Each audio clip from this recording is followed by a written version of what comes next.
you layer that over a whole company, every building, 20 departments every building, let's say 30% of the people aren't taking responsibility. Then you layer that out to a country.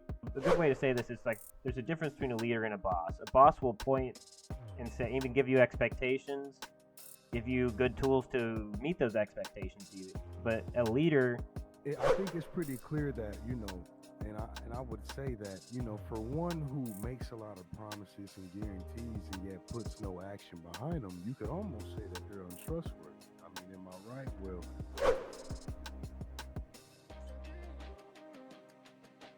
welcome to A&B Mastering the Mind. I'm Alex Crown.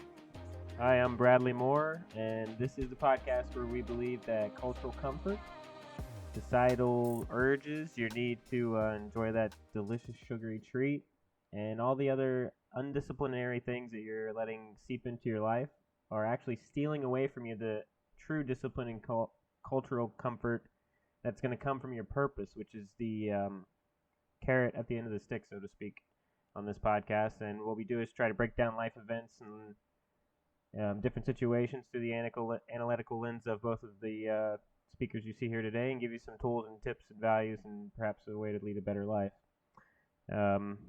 Today Alex is taking the reins again, so I'll just pass it over to him and hopefully you enjoy.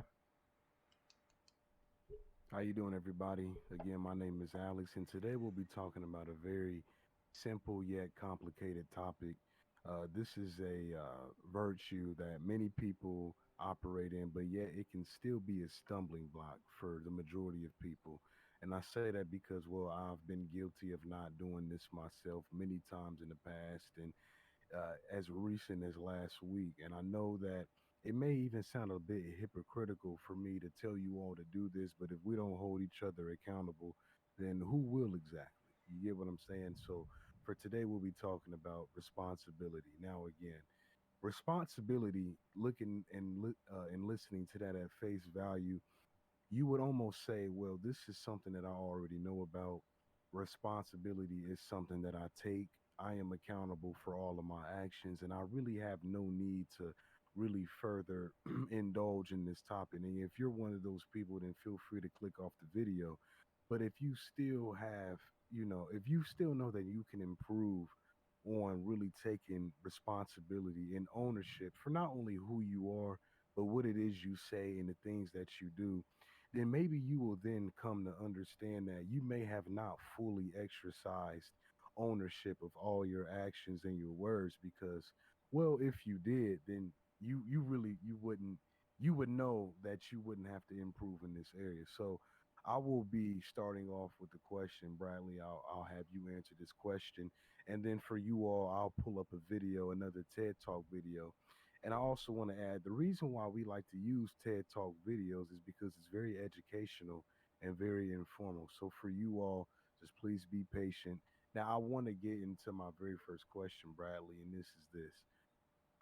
excuse me. With the responsibility, would you say that you exercise responsibility in your life to its full capacity, meaning that 100% every single day you take responsibility for what it is you do, and do you see it being modeled in others?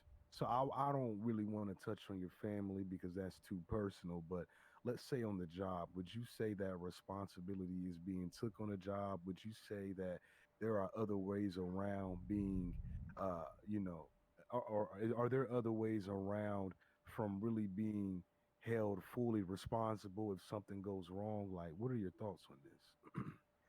Hmm. Responsibility. This is a great topic, and I like what you said about. I think picking a like a work environment is an actual perfect way to illustrate what we're gonna try to cover here.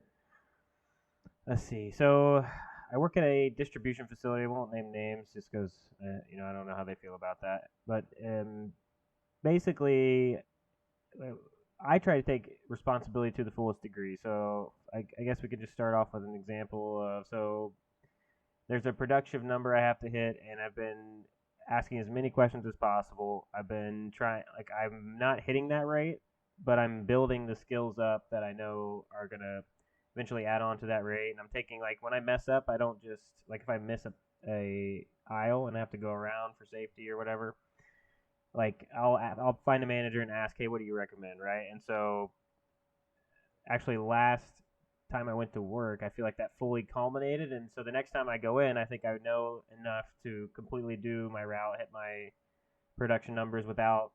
Basically, I'm taking full personal responsibility for the job I signed up for by asking these questions, clearing up what I don't know, picking up the trash, like they say, and you know those little extra things that the companies want you to do when it comes to like safety, picking up like when you empty a product out, you take the box as a prime example. There's hundreds of boxes a day that people take the last product out of, and they don't take the box. And so like that is a perfect little like example of failure of responsibility that we can use to start off with. It's like in the training they tell you, hey, you see an empty box, take an empty box, right? And so no one does it. I mean, it's just such a simple thing to do. You just take the box, put it on your cart, and no one does it. And what it does is it creates that backlog of work. Sorry, and you know, it just adds time onto everyone else's day. And I mean, this happens all over the job. Like when I pick up my cart that I fill up my orders on, it's not, they call it inducting. Basically, it means creating it, like putting all the labels on, and that's how I determine what product to put in each box. And there's so many errors with this cart. I mean, it's a simple job. You take the sticker, put it on the box, link it to this specific scan spot, basically. You know what I mean? It's like a 3-task job. And then it moves on. I mean, one person's job is to literally clip the lip of the box closed with this little, like, it's just a clip. It's like, takes that much effort. And every single time I do about, I'd say 70% of that work to my cart before I take off.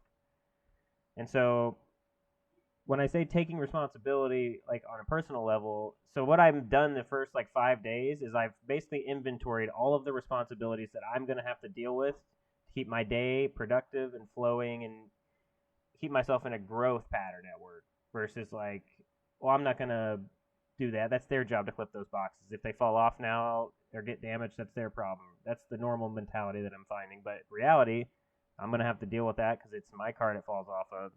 And so without harping on, you know, all those esoteric things that work anymore, I think you can see like you layer that over a whole company, every building, 20 departments every building, let's say 30% of the people aren't taking responsibility. Then you layer that out to a country, and you could see why the founding fathers, you know, the Freemasonry and all these like, not religious, but almost like tertiary or secondary like ideological functional societies. Basically, they're like religion itself is a huge pursuer of personal responsibility in terms of that's one kind of credit you can give it for the people who actually read those parts and don't ignore those parts, you know what I mean? But I think you get what I'm saying. Like, to put this into numbers, just to like wrap it up for people, because that was a lot, I understand. But let's say you make $100,000 as a company, 30% of your workers aren't doing their job correctly, so you lose 10% of that money.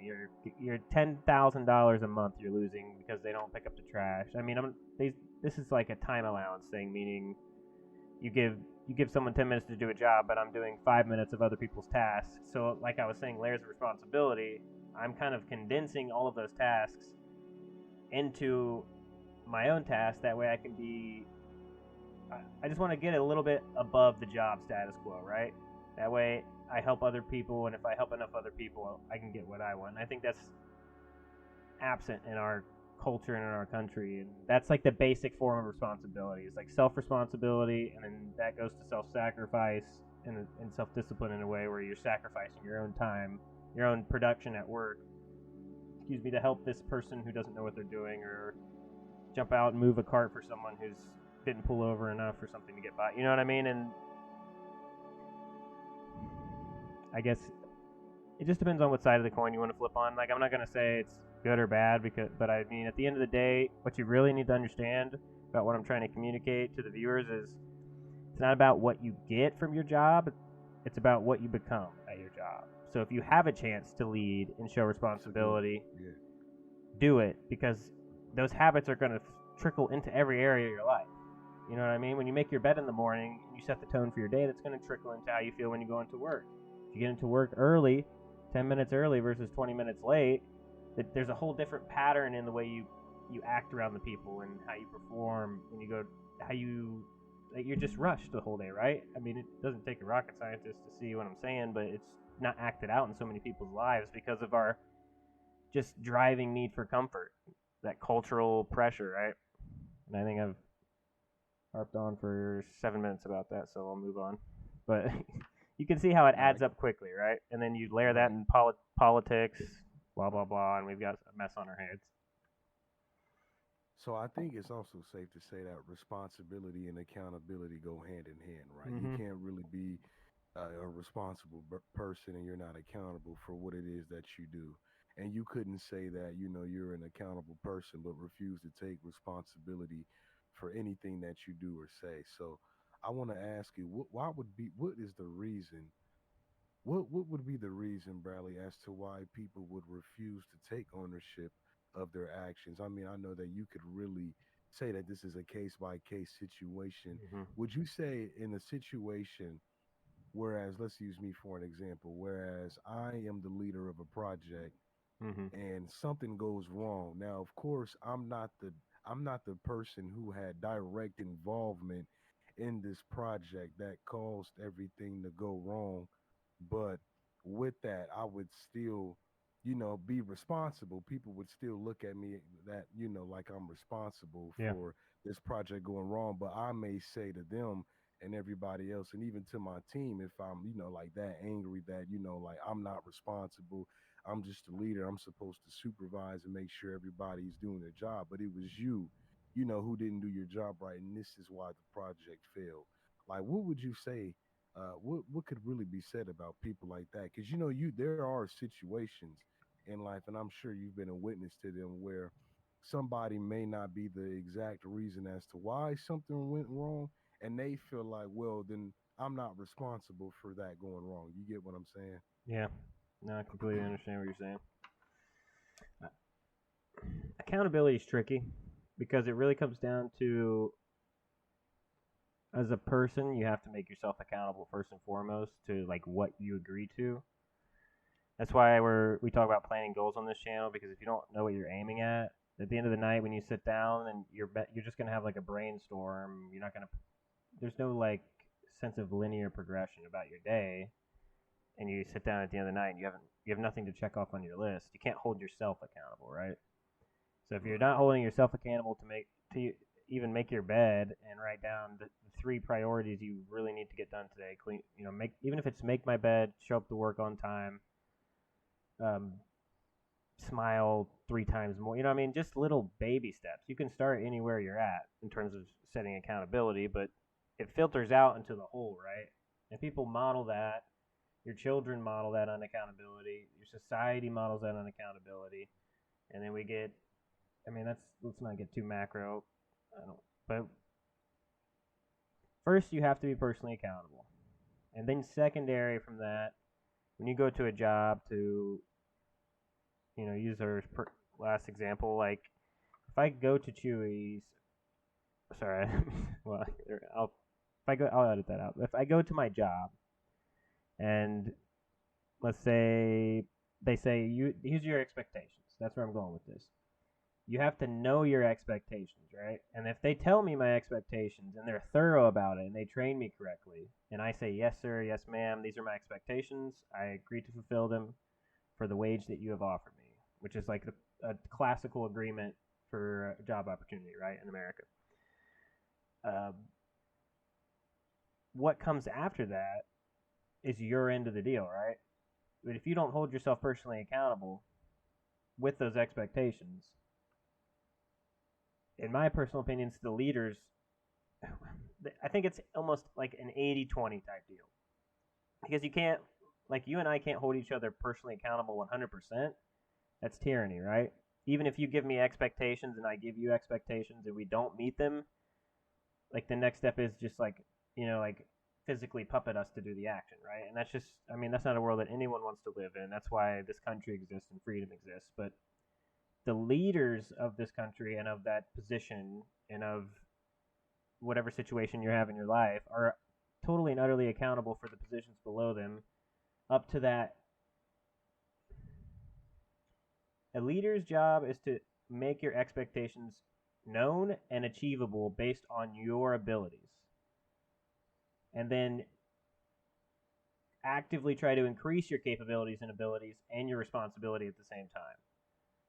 And that will act right into your own confidence, give you more accountability, then allows you to feel like you can take more accountability, right? And then you can slowly start to grow. And that's where a leader comes from, is modeling the leader who's so a good way to say this is like there's a difference between a leader and a boss. A boss will point and say, even give you expectations, give you good tools to meet those expectations, but a leader will always show you first.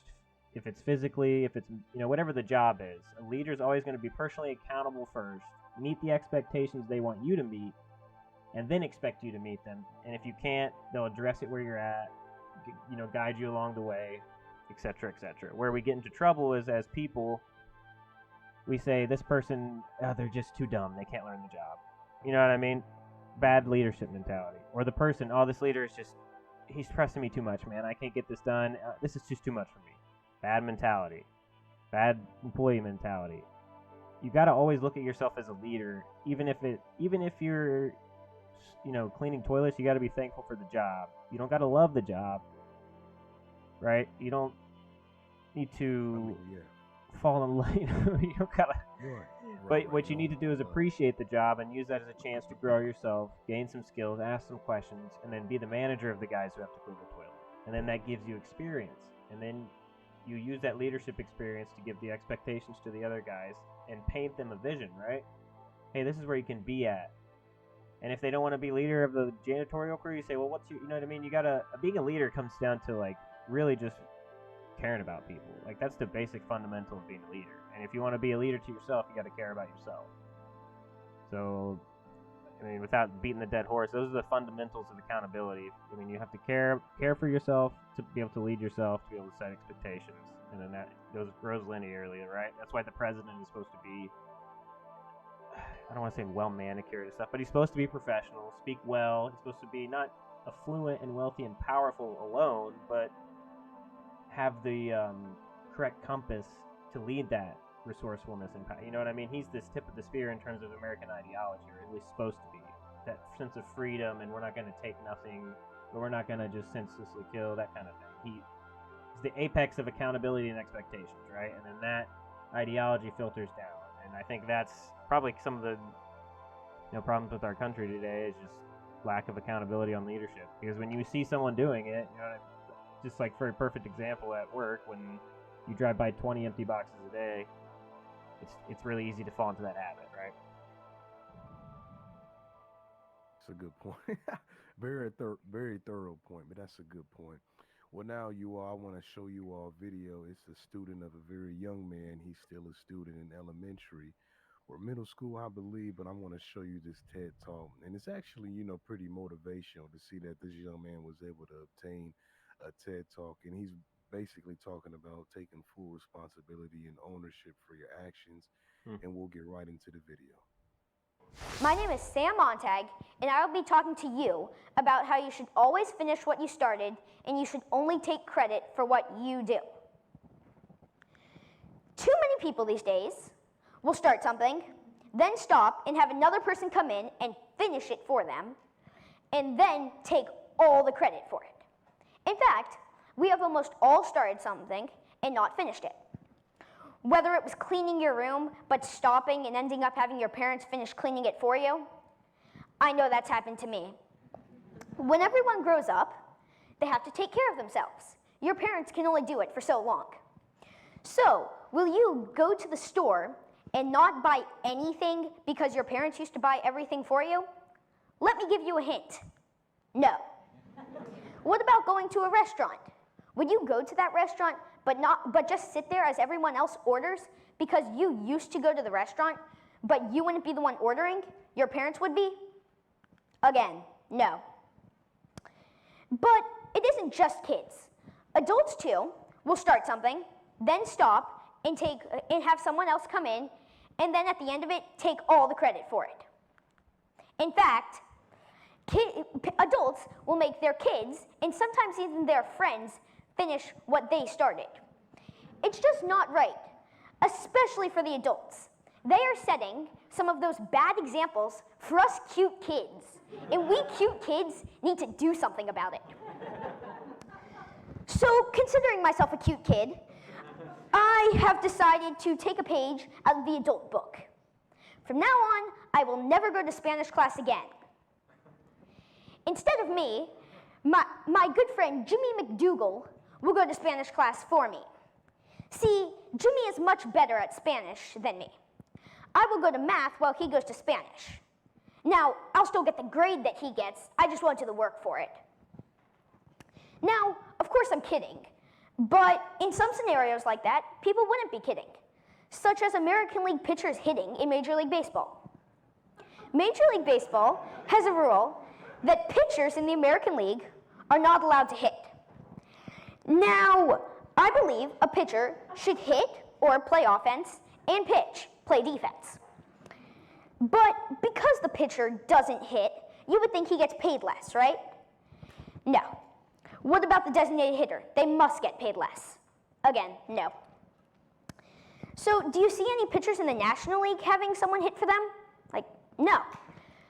But what about shortstops or catchers or some other position in the American League? They also don't have someone hit for them. So why should only a pitcher in the American League get one? Are they better than all the other players? But I'm not saying I'm exactly perfect either. See, 4 years ago when I got a dog, I promised my parents I would feed her as much as them. 4 years later, I haven't fed them in all of about 2 months. So I wanted to stop it right there because he just, he continued to give more and more examples, but I'm pretty sure that you all get the picture. So, and I'm sure that many people have said that they will do one thing and ended up doing the exact opposite or another. And sometimes you may see it through, for instance, since 2018, I said, the beginning of this year, I'm going to hit my fitness goal. And it's been like 3 years now, and I'm just now making very minimum progress. So as you can clearly see, I'm not taking full responsibility for what I said that I was going to accomplish and complete. So I want to ask you, Bradley, really to just end off the video, and then I'll give my closing thoughts. I think it's pretty clear that and I would say that for one who makes a lot of promises and guarantees and yet puts no action behind them, you could almost say that they're untrustworthy. I mean, am I right? Well, you would say to yourself or to other people that you're going to do one thing, and you may not even do anything.